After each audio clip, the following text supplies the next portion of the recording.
नमस्कार मैत्रिणींनो, मी रुपाली. माझ्या यूट्यूब चॅनलमध्ये तुम्हा सर्वांचं मनापासून स्वागत आहे. तर मैत्रिणींनो, आपण फ्राईड राईसची आज रेसिपी बघणार आहोत. जशी आपण हॉटेलमध्ये खातो, अगदी क्वांटिटी कमी असते, आपलं एकदम मन भरत नाही. त्यामुळे मी आज तुम्हाला घरच्या घरीच परफेक्ट असा फ्राईड राईस कसा बनवायचा हॉटेलसारखा, त्याची रेसिपी दाखवणार आहे. तर चला बघूया. मी इथं या काही भाज्या घेतलेल्या आहे. मी हा कांदा चिरून घेतलेला आहे. आपण पातीचा कांदा चिरून घेतलेला आहे, जो पांढऱ्यावर असतो तो. ही कांद्याची पात थोडीशी चिरून घेतलेली आहे. लसूण अद्रक पेस्ट घेतलेली आहे करून. इथं मी शिमला मिरची चिरून घेतलेली आहे अगदी बारीक. ही फरसबी घेतलेली आहे अशी एकदम बारीक चिरून. हे गाजर घेतलेलं आहे असं एकदम बारीक चॉप करून. आणि हे कोबू घेतलेलं आहे एकदम बारीक चॉप करून. हा मी वटाणा घेतलेला आहे, फ्रोझन केलेला वटाणा घेतलेला आहे. आणि हे पण मी मका घेतलेला आहे, तो फ्रोझन केलेला आहे. तुम्ही यात पनीर पण वापरू शकता. अजून दुसरं तुम्हाला दुसऱ्या जर व्हेजिटेबल्स काही टाकायचे असतील ते पण तुम्ही वापरू शकता. गॅसवर मी कढई ठेवून घेतलेली आहे. त्यामध्ये मी 2 पळ्या तेल टाकत आहे. तेल तापलेलं आहे. ही लसूण अद्रक पेस्ट मी टाकून घेते. व्यवस्थित ती फ्राय होऊ द्यायची आहे 3 ते 4 मिनिटं. आपलं लसूण अद्रक छान फ्राय झालेला आहे. मी आता हा कांदा टाकून घेते. आणि कांदा आपल्याला थोडासा कसा फ्राय करून घ्यायचा आहे 4 ते 5 मिनिटं, म्हणजे त्याचा कच्चापणा जाईल. तसा तेवढा करून घ्यायचा आहे आपल्याला. आपला कांद्याचा कच्चेपणा थोडा गेलेला आहे. आता आपण ही फरसबी टाकून घेऊया. गाजर, कोबी, शिमला मिरची. फक्त आपल्याला पातीचा वापर आता करायचा नाही आहे. आता त्या भाज्या,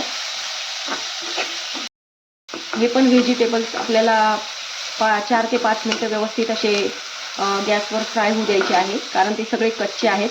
त्यामुळे आपल्या व्हेजिटेबल्सला 5 मिनिटं झालेले आहे. आता आपण हे टाकून घेऊया, मटर आणि कॉर्न. आणि अगदी 2 ते 3 मिनिटं आपल्याला फ्राय करून घ्यायचं आहे. अगदी जास्त नाही करायचं आहे, कारण ते ऑलरेडी शिजलेलं राहतं. त्याच्यामुळे आपलं हे पण फ्राय झालेलं आहे. आता ही शेजवान चटणी आहे, ही मी घरीच बनवलेली आहे. मी याचा पण व्हिडिओ कधीतरी पोस्ट करेल. 2 चमचे ती घेतलेली आहे. हा सोया सॉस घेतलेला आहे मी 1 चमचा. फ्लेवरसाठी मी इथं 1 चमचे व्हिनेगर घेतलेलं आहे, ते टाकून घेतलेलं आहे. हे सगळं आपल्याला मिक्स करून घ्यायचं आहे आधी.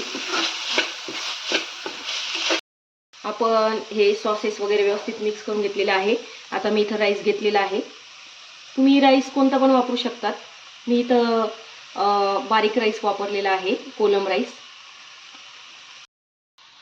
मी कोलम राईस घेतलेला आहे.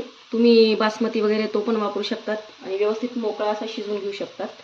आणि चवीनुसार मीठ टाकून घ्यायचं आहे आपल्याला. आणि 1 चमचा मी इथं काळी मिरी पावडर वापरत आहे. हे जे मी तुम्हाला दाखवलेलं आहे एकदम परफेक्ट असं. आता व्यवस्थित हे सगळं मिक्स करून घ्यायचं आहे. आणि हे सर्व करताना आपल्याला बारीक गॅसच ठेवायचा आहे, खूप मोठा ठेवायचा नाही आहे. नाही तर मग आपले जे व्हेजिटेबल्स असतात आपण ते एकदम बारीक चिरलेले आहे, ते हे होऊन जातात, जळून जातात. त्यामुळे अगदी अद्दर आपल्याला हलवायचं आहे. कारण आपण राईस एकदम मोकळा केलेला राहतो, तर त्याचे दाणे तुटायची शक्यता राहते. त्यामुळे आपल्याला अलगदच राईस असा मिक्स करायचा आहे. किती आपला राईस कलरफुल दिसत आहे. आणि आपला जेव्हा राईस व्यवस्थित मिक्स होऊन जाईल ना, तेव्हा अगदी 2 ते 3 मिनिटं आपल्याला थोडासा गॅसचा फ्लेम थोडा फुल करायचा आहे.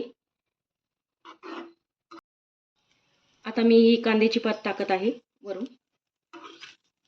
हिच्याने बी फ्लेवर खूप छान येतो, पण ती आपल्याला वरूनच टाकायची आहे कच्ची. व्यवस्थित मिक्स करून घ्यायचं आहे. आणि आपण जेव्हा भात शिजून घेतो तेव्हा आपण मीठ टाकलेलं असतं, त्यामुळे याच्यामध्ये टाकताना मीठ कमीच टाकायचं आहे आपल्याला, नाही तर आपला फ्राईड राईस खारा होऊ शकतो. छान मिक्स झालेला आहे आपला फ्राईड राईस.